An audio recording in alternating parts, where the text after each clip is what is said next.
প্রিয় দর্শক শ্রোতা, আসসালামু আলাইকুম এবং অনন্ত শুভকামনা সবার জন্য। হঠাৎ ঢাকা বিশ্ববিদ্যালয় ক্যাম্পাসে উত্তেজনা, আর উত্তেজনা যেই দুই পক্ষের মধ্যে, সেই পক্ষ দুটো হলো সরকারি দল বিএনপির ভ্রাতৃপ্রতিম সংগঠন ছাত্রদল এবং শহীদ ওসমান হাদির সংগঠন ইনকিলাব মঞ্চ। এই দুই সংগঠনের নেতাকর্মীরা হঠাৎ উত্তেজনায় একটি বিশেষ তর্ক বিতর্কে জড়িয়ে পড়ে এবং তাকে কেন্দ্র করে তৈরি হয় ক্যাম্পাসে উত্তেজনা। আর সেটি হয়েছে আসলে পহেলা বৈশাখ উপলক্ষে। 14ই এপ্রিল পয়লা বৈশাখ উপলক্ষে মাস্টারদা সূর্য সেন হলে আলপনা আঁকছিল ছাত্রদল বৈশাখী শুভেচ্ছা জানিয়ে। তো সেই আলপনা আঁকতে গিয়ে তারা শহীদ ওসমান হাদিকে নিয়ে লেখা একটি স্লোগান, যেটি মাস্টারদা সূর্য সেন হলের গেইটের দেয়ালে ছিল, সেটি ছিল জাস্টিস ফর হাদি। এই স্লোগানটি তারা মুছে ফেলে ছাত্রদলের নেতাকর্মীরা। ইনকিলাব মঞ্চের সদস্যরা এইটি ভালোভাবে নেননি। তারা ফেসবুকে এই নিয়ে লেখালেখি শুরু করেন। দুই পক্ষ তর্ক বিতর্কে লিপ্ত হয় ফেসবুকে, একে অপরকে আক্রমণ করে নানা রকম লেখা পোস্ট চলতে থাকে। আচ্ছা, এরপর 16 এপ্রিল ছাত্রদলের জাস্টিস ফর হাদি মুছে ফেলার প্রতিবাদে ইনকিলাব মঞ্চের সদস্যরা ক্যাম্পাস ব্যাপী হাদিকে ঘিরে নানা রকম স্লোগান লিখতে শুরু করে বিভিন্ন দেয়ালে। 16 এপ্রিল সারাদিন তারা স্লোগান লিখে হাদির পক্ষে, হাদির হত্যাকাণ্ডের বিচার চেয়ে নানা রকম স্লোগান। আর এর মধ্যে ছিল, এবং বিশেষভাবে সূর্য সেন হলের যেই জায়গাটিতে জাস্টিস ফর হাদি কথাটি মুছে ফেলে ছাত্রদলের নেতাকর্মীরা, সেখানে স্লোগান লেখা হয়, আমরা আমাদের শত্রুদের সাথেও ইনসাফ করতে চাই। প্রিয় দর্শক শ্রোতা, নিশ্চয়ই আপনাদের মনে পড়ছে এই বক্তব্যগুলো শহীদ ওসমান হাদির। জাস্টিস ফর হাদি অ্যান্ড ইনসাফ ফর বাংলাদেশ, এই বক্তব্যগুলো ইনকিলাব মঞ্চের নেতাকর্মীদের লেখনীতে উঠে আসে সূর্য সেন হলের সেই গেইটের পাশে দেয়ালে, আগের লেখা মুছে ফেলবার জায়গায়। রাতেই এই লেখাগুলোর উপরেই কালো রঙে অন্য লেখা দেখা যায়, অন্য কেউ লিখে ফেলে কিছু বক্তব্য। সেগুলো হলো, হাদি ব্যবসায়ীরা নিপাত যাক, ওসমান হাদি বিচার পাক। তো এবং এই লেখার নিচে আরও লেখা হয়, হাদি ব্যবসা বন্ধ, দিস ইজ বিজনেস। তো ইনকিলাব মঞ্চের নেতাকর্মীরা সুস্পষ্টভাবেই এর দায় ছাত্রদলের উপর দিয়েছে, যে ছাত্রদলের ছেলেরাই বা ছাত্রদলের নেতাকর্মীরা এটি করেছে। আচ্ছা, আর এইটি করতে গিয়ে বানান ভুল হয়েছে। যেমন প্রথমে ছাত্রদল এই যে বলেছিল তারা যে ব্যবসা বন্ধ করো, এটি একটি ব্যবসা, ব্যবসা কথাটি বানান করতে গিয়ে বয়ের পর যে জফলা আছে, জফলার পর আরেকটি আকার তারা অতিরিক্ত ব্যবহার করে ছাত্রদলের নেতাকর্মীরা।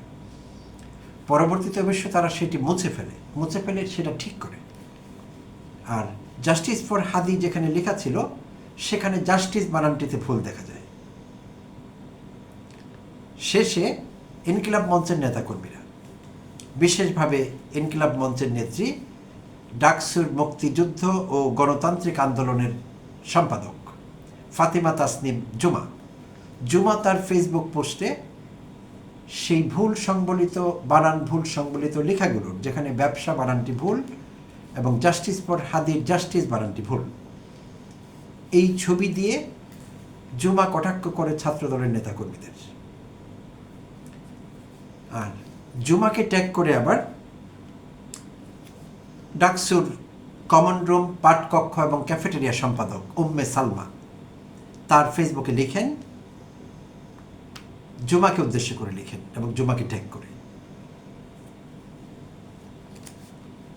আর আমি একটু প্রসঙ্গ বাদ দিয়েছি, ভুলে গিয়েছিলাম বলতে, ফাতিমা তাসনিম জুমা যখন বানান ভুল নিয়ে পোস্ট দিলেন, সেখানে তিনি তার পোস্টে এটি উল্লেখ করেছিলেন, ছাত্রদলের জন্য ফ্রিতে একটা বানান কোর্স চালু করতে চাই। জুমা তার ফেসবুকে এটিও লিখেছিলেন, সেই বানান ভুল সংবলিত শব্দগুলো দেওয়ার পাশাপাশি তিনি লিখেছিলেন ছাত্র দলের জন্য ফ্রিতে একটা বানান কোর্স চালু করতে চাই।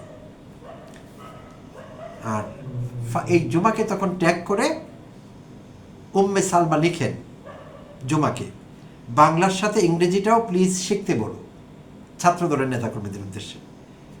হাদির জন্য জাস্টিস চাইতে গিয়ে বানান ভুল করলো ঢাবি ছাত্রদল।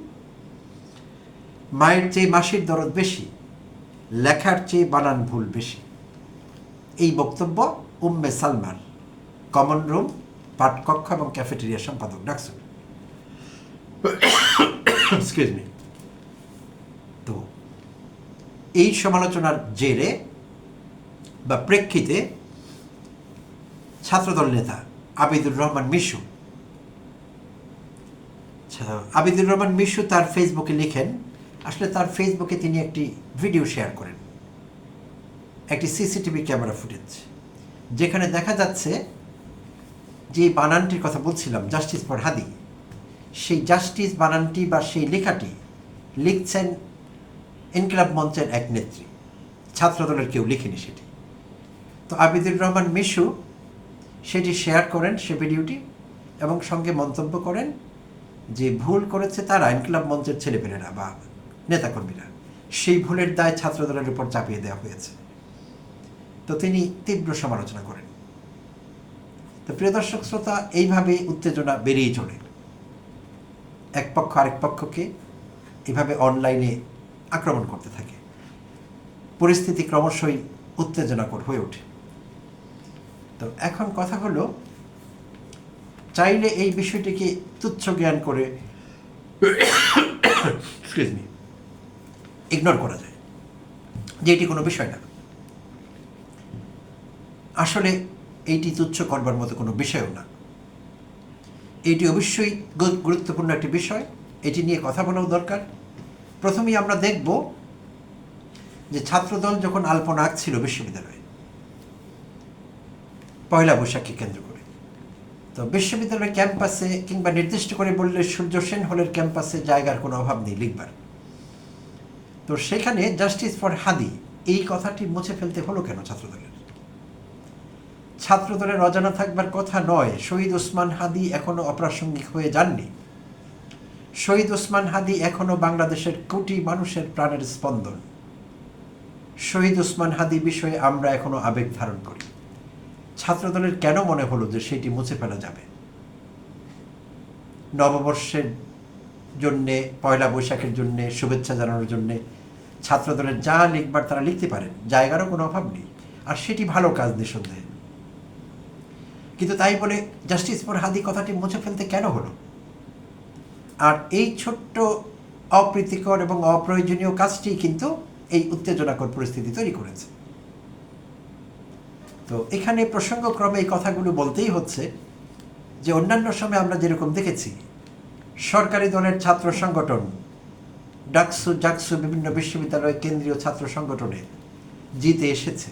তো যেই দল সরকারে তাদের ছাত্র সংগঠনের নেতারা ডাকসু, জাকসু নিয়ন্ত্রণ করেছে, জাকসু, রাকসু। বাট এবার তো ব্যতিক্রম হয়েছে বিষয়টি। এবার কিন্তু এরকমটি হয়নি, একেবারেই ব্যতিক্রম। পাবলিক বিশ্ববিদ্যালয়গুলোতে বলতে গেলে একচেটিয়া ভূমিধস জয় হয়েছে ছাত্র শিবির সমর্থিত প্যানেলগুলোর, আর ভূমিধস পরাজয় হয়েছে ছাত্রদলের বা ছাত্রদল সমর্থিত প্যানেলগুলোর। তো ছাত্রদল সম্ভবত মনস্তাত্ত্বিকভাবে বিষয়টি মানিয়ে নিতে পারছে না।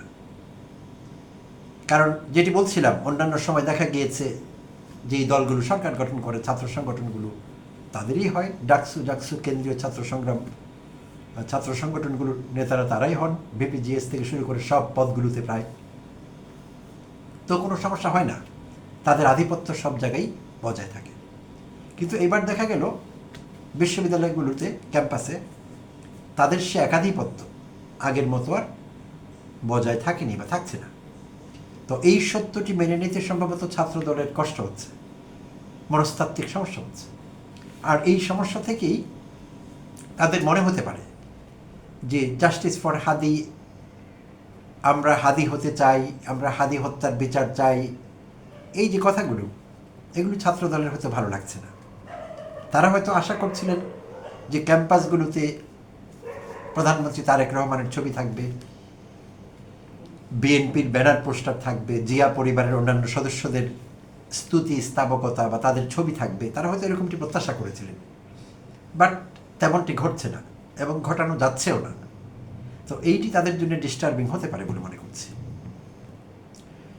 তো তাদের অনুরোধ করব ছাত্র দলের নেতাকর্মীদের, সব কিছু আগের মতো চলবে না, চলবার কথাও না। আর বিএনপি সরকারটি এখন গঠিত হয়েছে জুলাই আন্দোলনের পর, জুলাই আন্দোলনের শহীদদের রক্তের উপর দাঁড়িয়ে যে নির্বাচন হয়েছে, ত্রয়োদশ জাতীয় সংসদ নির্বাচন, সেই নির্বাচনের ফসল কিন্তু এখনকার বিএনপি সরকার।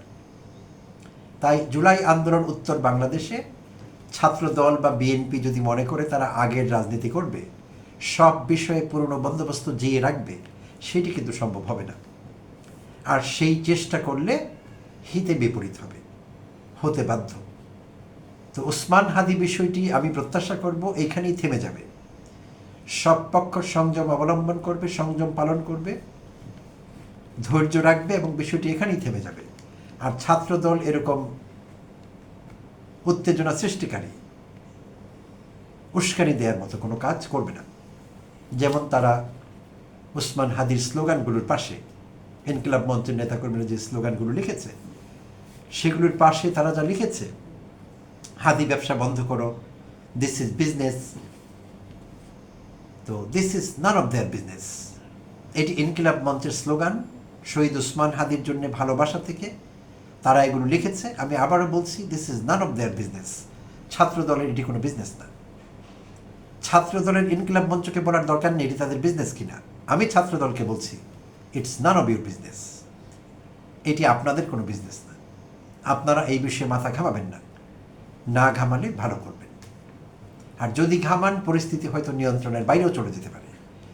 কারণ আবারও বলছি, হাদি বিষয়ে এখনো এই দেশের কোটি প্রাণ কাঁদে। হাদির অস্তিত্ব অনুভব করে তারা, হাদিকে মিস করে, হাদির আদর্শকে লালন করে, হাদির বক্তব্যকে ধারণ করে কোটি মানুষ এখন ওই দেশে। তাই বিষয়টিকে হেলাফেলা করা চলবে না। যদি ভালো না লাগে ওসমান হাদির নাম শুনতে, ওসমান হাদি সম্পর্কে কিছু দেয়ালে দেখতে, দরকার হলে ওদিকে তাকাবেন না।